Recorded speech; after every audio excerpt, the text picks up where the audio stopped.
Queridos irmãos, este 17º domingo do tempo comum nos apresenta o trecho de João da multiplicação dos pães e dos peixes, que alimentaram 5.000 pessoas.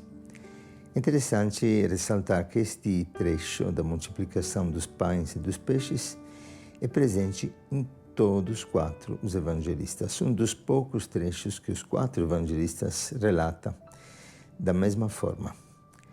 E de fato, um mês inteiro não seria suficiente para meditar os inúmeros aspectos deste maravilhoso trecho do capítulo 6 do Evangelho de João. Cada palavra é rica de um profundo sentido, inesgotável. Por exemplo, o Evangelho começa relatando que Jesus foi para outro lado do mar da Galileia, que significa que Ele sempre nos convida a ir além, a não acomodar-nos na nossa vida, mas também a atravessar as dificuldades, pois sabemos que o mar representa o mal que é presente na nossa vida. Ainda o Evangelho começa com Jesus que sobe ao monte e ainda termina com Jesus que volta ao monte para fugir do povo que queria torná-lo rei. O que significa o monte? É a unidade do Pai. Esta unidade que é intimidade com um amor imenso, este amor que recebemos e que nos torna conscientes de que somos irmãos solidários dos irmãos. É muito bonito, pois a segunda leitura de Efésios nos convida mesmo a entender que somos um só corpo, um só espírito, uma só esperança, um só Senhor, uma só fé. Um só Deus que nos torna capazes de suportar-nos uns aos outros com paciência no amor. E suportar não significa aguentar, mas significa ser suporte do outro, sustentar o outro, ser solidário com o outro. E aqui a grande pergunta da nossa vida espiritual: somos solidários ou solitários?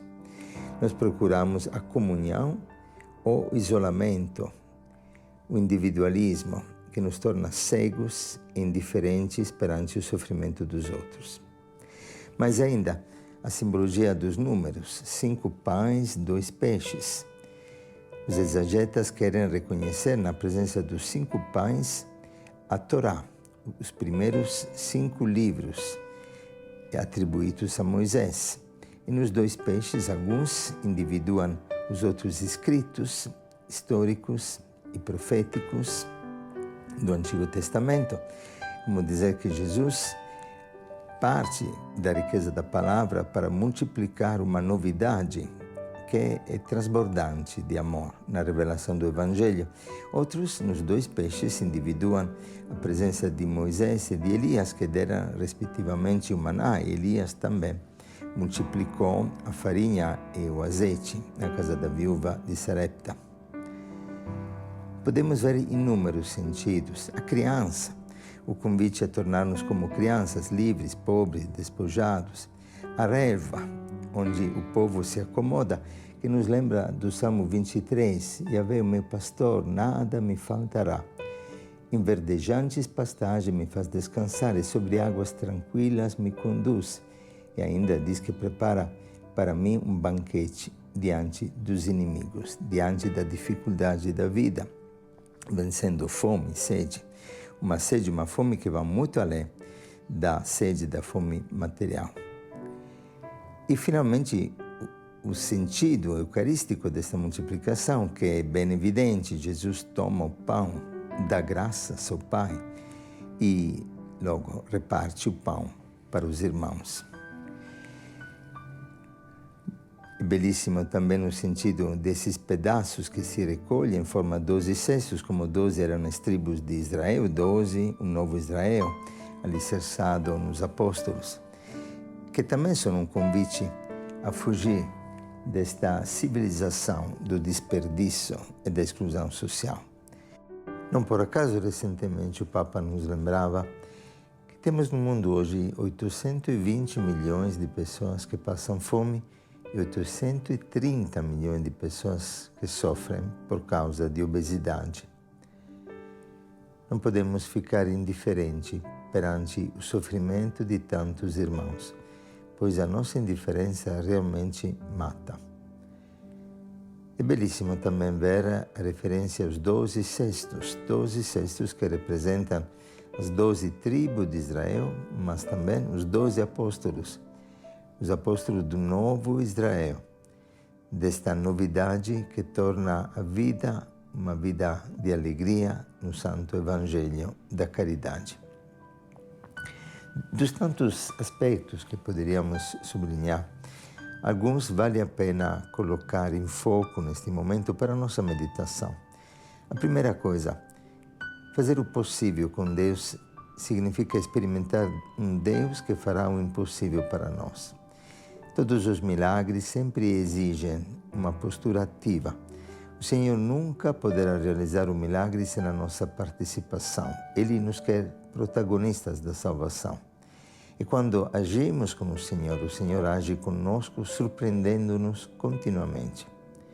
Sempre lembro a experiência de uma nossa amiga missionária que no momento de oração escutava o Senhor que perante a dificuldade que ela vivia de poder alimentar tantas crianças que lhe foram confiadas, dizia: sempre haverá o suficiente, mostrava o seu lado aberto do qual saía sangue e água.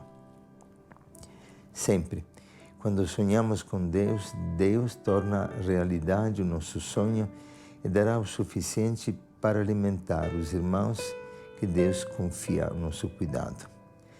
Ele também nos chama a sermos pastores generosos, que possam dar a vida, que possam repartir o próprio corpo, a própria carne, e dar-se por inteiro, dar nós mesmos de comer para aqueles que nada receberam.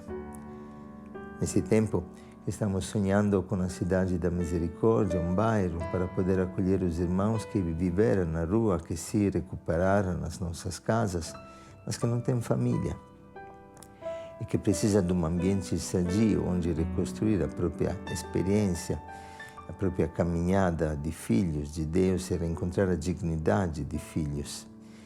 Muitas vezes estávamos pensando como se dará isso.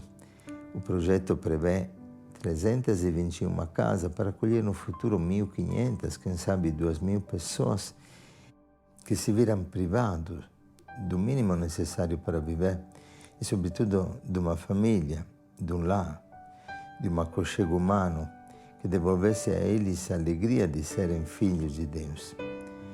E mesmo assim, nos perguntávamos, como se dará isso? Como se dará isso?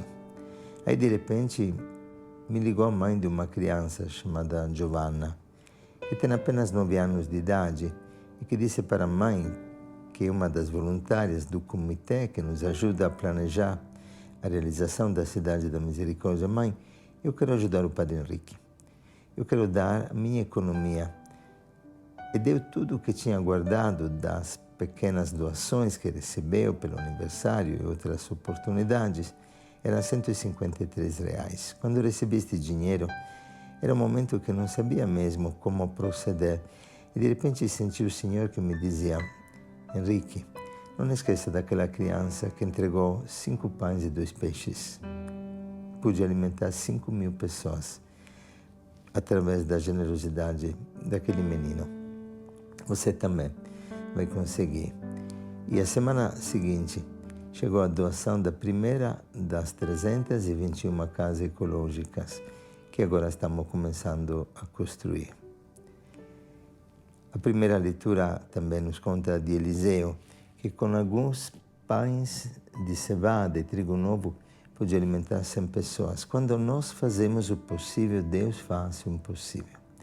Quando nós entregamos o pouco que temos, Deus realizará muito para aqueles que nada têm. Lembro quando uma nossa missionária, indo na rua, encontrou uma criancinha pobre e disse: tia, tem algum dinheiro? A missionária, que não levava dinheiro na rua, disse: não tenho, infelizmente. E sorriu para a menina. E a menina tirou do bolso R$2 e disse: eu tenho alguma coisa, pode tomar. Eu acho que você precisa mais do que eu. E mesmo verdade, esta multiplicação dos pães não é uma teoria, não é um conto de fadas, nem um mito inventado pelos apóstolos. As palavras não custam nada, e a vida que custa. E quando nós fazemos da nossa vida um dom para os outros, o Senhor sempre multiplica as nossas capacidades e os nossos bens, realizando milagres na nossa vida, fazendo da nossa vida mesma um milagre.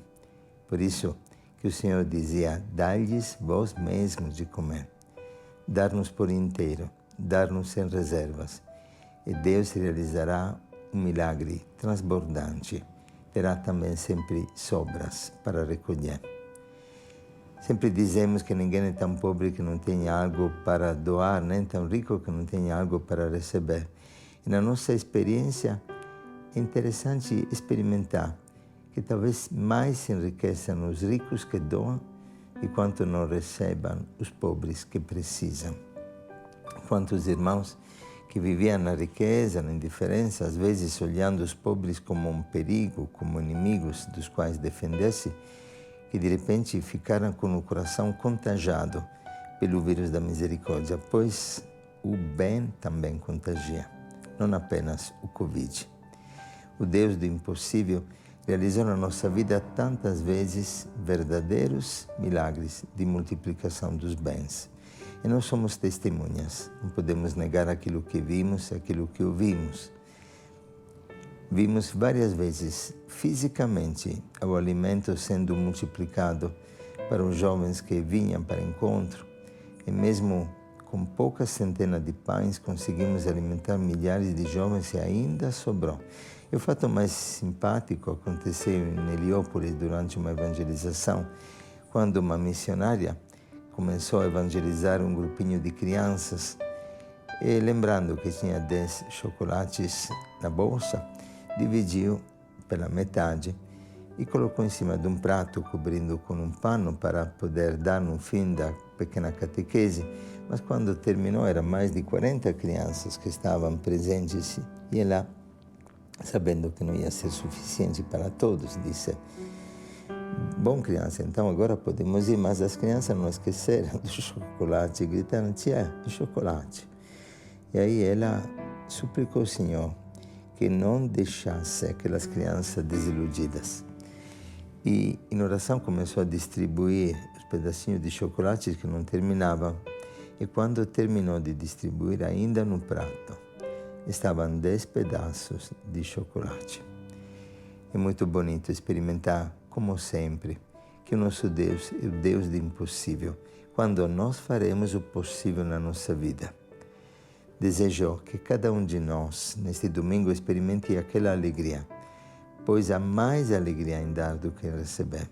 A alegria de fazer da própria vida um dom, uma Eucaristia que se reparte por amor. Um bom domingo para todos. Que o Senhor os abençoe e os guarde. Que o Senhor possa encher seu coração de paz e de alegria no amor.